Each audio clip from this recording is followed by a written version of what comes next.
Alors, on est quand même là autour d'une incongruité. Le professeur Véhéban a parlé de régime présidentiel renforcé limité, sans jamais réellement nous dire exactement ce que ça veut dire. En droit constitutionnel, en sciences politiques, les régimes sont clairement définis. Lorsqu'on parle du régime présidentiel, c'est un régime dans lequel le président de la République a la plénitude du pouvoir exécutif, mais ce pouvoir exécutif est contrebalancé par la séparation stricte des pouvoirs. Ça veut dire quoi? Les institutions sont indépendantes, elles collaborent et ce sont des contre-pouvoirs. Le modèle qu'on a toujours en tête, ce sont les États-Unis. Donc, ça veut dire quoi? Plénitude du pouvoir exécutif, il est chef de l'État, chef du gouvernement, chef des forces de défense et de sécurité. Bien. Mais c'est contrebalancé par la séparation stricte des pouvoirs. Il n'a pas le pouvoir de dissolution. Lorsque le président de la République, fort de sa plénitude du pouvoir exécutif, exerce concurremment du Parlement le pouvoir législatif, on est là dans une extension de pouvoir. On est d'accord. C'est le régime présidentialiste qui se caractérise par la plénitude du pouvoir exécutif et la concentration des pouvoirs. Soyons un peu sérieux. Nous avons l'histoire de notre pays. On dit, mais le président que l'on porte dans le projet de loi de constitution a moins de pouvoir que les précédents. Mais de quel président parle-t-on? Définissez la borne de comparaison. Si vous comparez ce président-là à celui du 26 mars 1991, l'article 8 de la Constitution du 26 mars 1991 dispose que le président est le chef suprême du pouvoir exécutif. Ça veut dire quoi?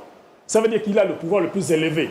Mais ça veut dire qu'il partage ce pouvoir avec le Premier ministre et le gouvernement. Exactement. Mais quand vous dites dans l'article 41, il est le détenteur du pouvoir exécutif en comparaison à la disposition de la Constitution du 21 février 1961, il a la plénitude du pouvoir exécutif. C'est une concentration au sein de l'exécutif. Parce que la concentration des pouvoirs, elle est interne et elle est externe dans le rapport des trois pouvoirs. Exactement. Maintenant, quand vous comparez la Constitution du 26 mars 1991, le président n'est pas chef du gouvernement.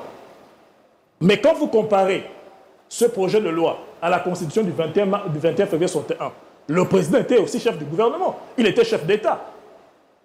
Il concurrençait le Parlement dans l'exercice du pouvoir législatif. Il présidait le Conseil supérieur de la magistrature.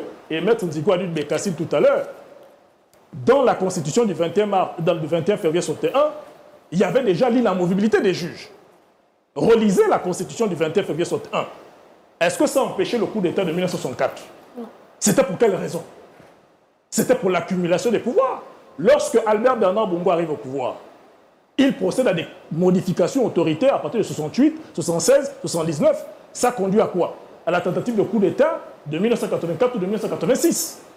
Lorsqu'on arrive à l'empire de la Constitution du 26 mars 1991, il procède aussi à des modifications autoritaires. Ça produit quoi? Ça produit tout ce qu'on a connu, les contestations électorales. Son fils arrive, il fait aussi des modifications unilatérales. Ça produit quoi? La tentative de coup d'État de 2019 et le coup d'État de 2023. Quelle était la raison? Revenez à la prestation de serment d'Oligui Nguema. L'une des raisons, c'était lesquelles? Et même la raison principale, c'est l'accaparement des institutions par le président de la République et par son parti.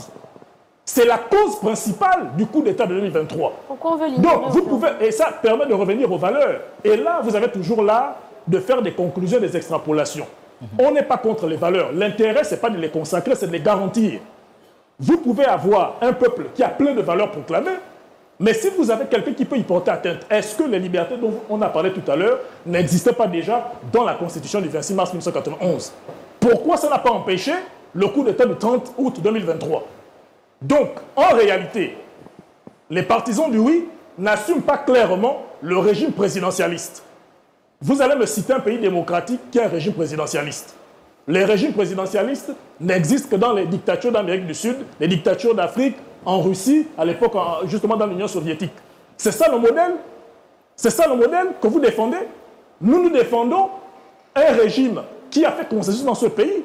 C'est celui de la Constitution du 26 mars 1991 originelle, où il y avait un régime semi-présidentiel. Le président était fort, mais il était limité. Parce que vous parlez des choses, on a l'impression qu'on ne parle pas de la même chose, du même projet de loi. Si vous reconnaissez au président, oui. Êtes-vous en train de dire qu'il y a un non-dit dans cette... Il n'y a pas de non-dit dans le projet de constitution, c'est clair. C'est eux dans leur communication qui n'assument pas ce qui est dans justement le texte. C'est un régime présidentialiste qui ne veulent pas assumer. Quand vous permettez au président d'avoir la plénitude du pouvoir exécutif, de concurrencer le Parlement dans l'exercice du pouvoir législatif, dissoudre. de présider le Conseil supérieur de la magistrature. Et Maître Djigo nous a expliqué une grande fable. Le président, il se contente de venir s'asseoir, se lever et partir. Donc, le problème de la magistrature, l'indépendance de la justice, ça n'a jamais posé de problème dans notre pays. Alors, parce que le président s'asseyait, il se levait. Merci Non, encore, vous n'avez pas à monsieur. m'interrompre. Vous n'avez pas à m'interrompre. Je ne vous ai pas la journaliste. Non, mais d'accord, mais c'est moi qui ai la parole. Donc, je dis ceci. terminé. Ce qui a posé problème dans notre pays, et l'histoire est claire, elle est têtue. À chaque fois dans ce pays, qu'on a renforcé les pouvoirs du président, ça a toujours mal terminé. Il y a eu des hommes. Aujourd'hui, vous faites passer ce projet de loi. Je le dis à tous nos compatriotes, il y aura un nouveau coup d'État. Parce que l'histoire est claire. Soit on tire les leçons du passé, soit on ne tire pas les leçons du passé. Et quelqu'un Merci, était clair. monsieur Moussa. Quand on ne connaît pas Permettez aux le autres de passé, répondre aussi. on est condamné à le réitérer. Excusez-moi. Monsieur Biaoudi. Vous voyez, on ne peut pas avancer comme ça. On est sur un sujet.